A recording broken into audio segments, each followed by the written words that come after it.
Laudetur Jesus Christus. Vatican and World News.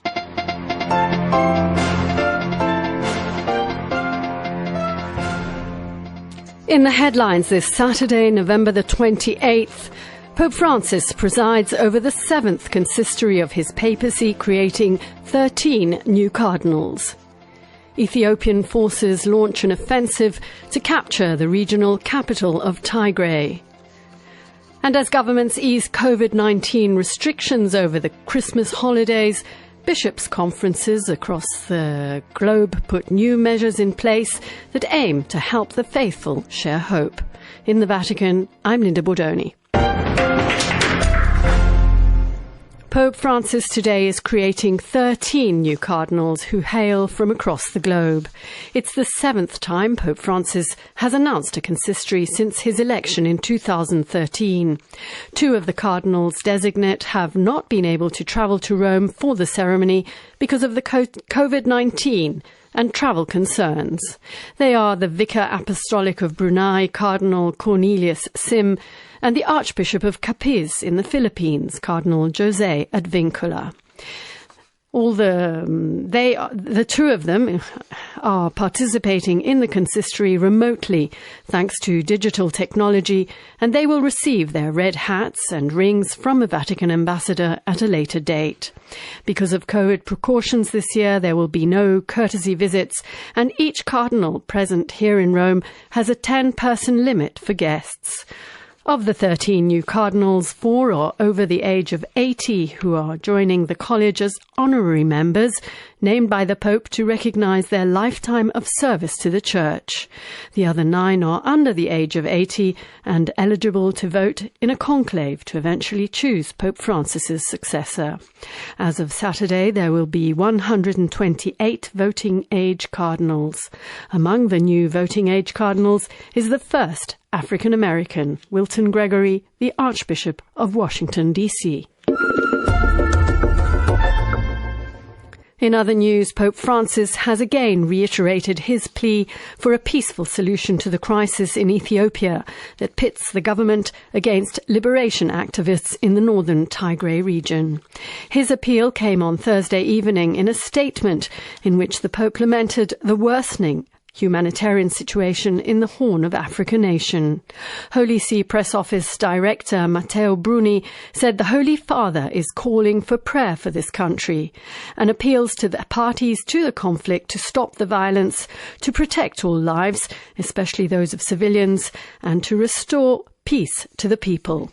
Meanwhile, as Nathan Morley reports, an offensive is underway by Ethiopian government forces to capture the regional capital Mekelle in the north of the country. The Reuters news agency reported that the leader of the Tigray People's Liberation Front, or TPLF, said that the city was under heavy bombardment. However, a spokesman for the Ethiopian Prime Minister's office said that government forces would not bombard civilian areas. Abiy Ahmed had earlier insisted that his government would protect civilians in Tigray. The UN Secretary-General Antonio Guterres has called on both sides to ease tensions and resolve the situation through talks. Abiy, however, has said the military would bring an end to the fighting in the region and remove its leadership, which his government regards as being illegal. As it stands, the Tigray People's Liberation Front, which holds control of the northern region, still refuses to surrender its rule. Over the last few weeks, thousands of people have died and more than 30,000 refugees have fled to neighbouring Sudan. Reports suggest this conflict is already spilling into Eritrea and destabilising the wider Horn of Africa. So far, more than 43,000 Ethiopian refugees have crossed into eastern Sudan. The UN says the spread of COVID-19 is just one concern at makeshift camps. Meanwhile, access remains a major constraint in the Tigray region. The UNHCR say their staff has no access to the 4 Eritrean refugee camps due to the current security situation there. For Vatican News, this is Nathan Morley reporting. And calling for humanitarian attention is also UN Rights Chief Michelle Bachelet, who has asked parties involved in the battle for Tigray to give clear and unambiguous orders to soldiers not to harm civilians. The High Commissioner's appeal this week responded to allegations that militants loyal to the Tigray People's Liberation Front were embedded among civilians. This, she said, did not give the Ethiopian government carte blanche to respond with the use of artillery in densely populated areas. And she reminded all parties to the conflict that the protection of civilians was paramount. According to the UN Office for the Coordination of Humanitarian Affairs, OCHA, around 500,000 people remain in Mekelle. Here's OCHA spokesman Jens Lerche speaking in Geneva. We have finalized a humanitarian preparedness plan intended to help 2 million people with assistance in Tigray, Afar and Amhara regions. That includes existing humanitarian caseload that we are already helping and an additional 1.1 million people expected to be in need of assistance as a result of this conflict. To support this plan, about $76 million will still be needed to finance it. And that was Jens Lerche, spokesperson of the UN Office for the Coordination of Humanitarian Affairs. In Iran, the president has blamed Israel for the killing of a top nuclear scientist on Friday and said it would not slow down the country's nuclear program. Hassan Rouhani also said Iran would retaliate over Mohsen Fakhrizadeh's killing. The scientist was killed in an ambush on his car by gunmen in the town of Absard, east of the capital, Tehran. Israel has not commented, but it has previously accused him of being behind a covert nuclear weapons program. Fakhrizadeh was Iran's most renowned nuclear scientist who headed the Ministry of Defense's Research and Innovation Organization. Analysts say his killing threatens to escalate tensions over Iran's nuclear program with the US and its close ally Israel.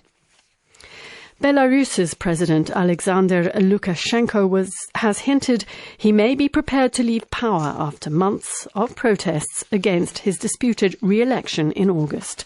Stefan Boss tells us more. Despite colder weather and possible lethal force by security forces, the elderly and the young have united their struggle against the Belarusian leader.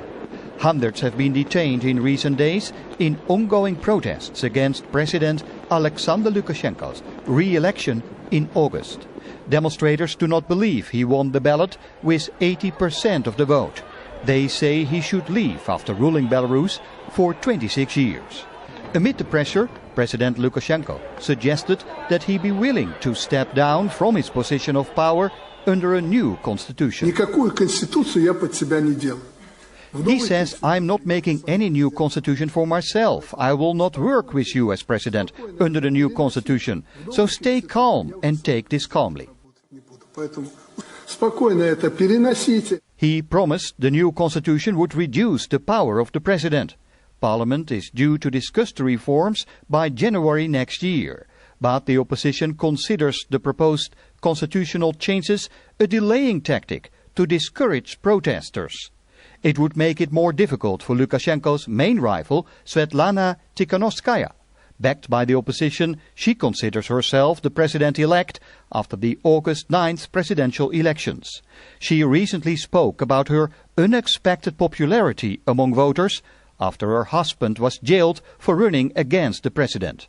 It was like a sign of love for my husband.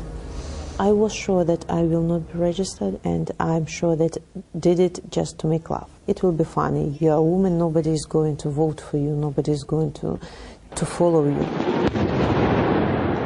But many support Tikhanovskaya and even fight to see her become president. Several leading opposition figures have been detained, while others, like Svetlana Tikhanovskaya, have been forced to go into exile. Belarusian police have also been accused of brutality during the mass rallies in this former Soviet republic, in which several people died and many more were injured. For Vatican Radio, Vatican News, I am Stefan Bos, reporting. In Switzerland, voters go to the polls on Sunday to decide on a law that would make Swiss businesses financially and legally liable for human rights violations or environmental damage. The law would affect their supply chains anywhere in the world. Multinational companies source products across the globe, and Switzerland is a world centre for commodity trading, with a third of all commodities consumed worldwide traded by companies based in Switzerland. The new law seeks to enforce standards that ensure that supply chains from start to finish guarantee fair working practices, prevent child labour and environmental damage. It would allow victims of alleged human rights violations or environmental damage to sue Swiss companies in Swiss courts. The UK and the EU will resume face-to-face Brexit trade talks in London this weekend, as negotiators race to reach a deal before a looming deadline. This comes after EU chief negotiator Michel Barnier left a period of self-isolation after a colleague tested positive for COVID last week. Ahead of travelling to the UK, he said the same significant divergences persist in negotiations, but also assured he will work with patience and determination. Substantial and important differences remain between the two sides, with just over a month left before a December deadline.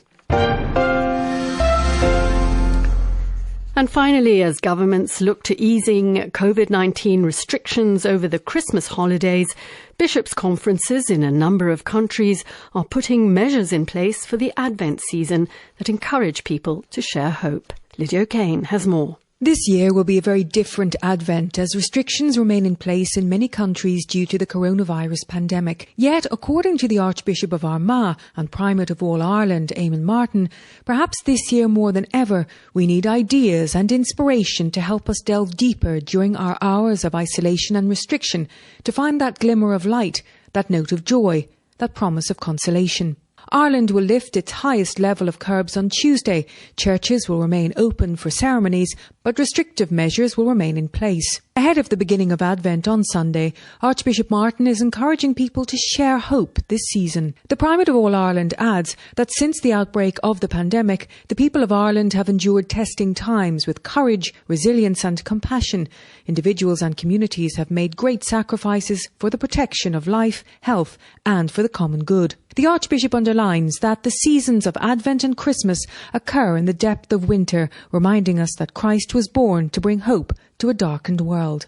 Meanwhile, due to the pandemic, public television programming in Germany will be widely expanded this year during the Advent and Christmas period, both for the celebrations of the Catholic Church and the Protestant Church. Expressing his thanks to broadcasters, Gerhard Fürst, Bishop of Rottenburg, Stuttgart, and Chairman of the German Bishops' Conference's Journalistic Commission, said he was very grateful to the broadcasters for their great commitment, despite the difficult conditions. In this way, millions of people can enjoy the atmosphere of Advent and Christmas in their living rooms.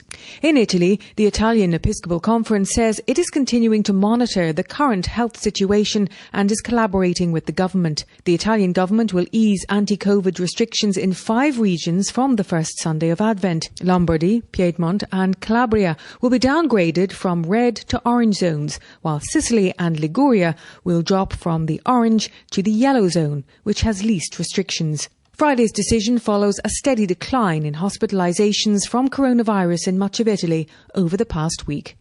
I'm Lydia O'Kane. And that brings us to the end of this edition of Vatican and World News. My thanks go to Patrizio Ciprari in studio. In the Vatican, I'm Linda Bordoni. Bye-bye.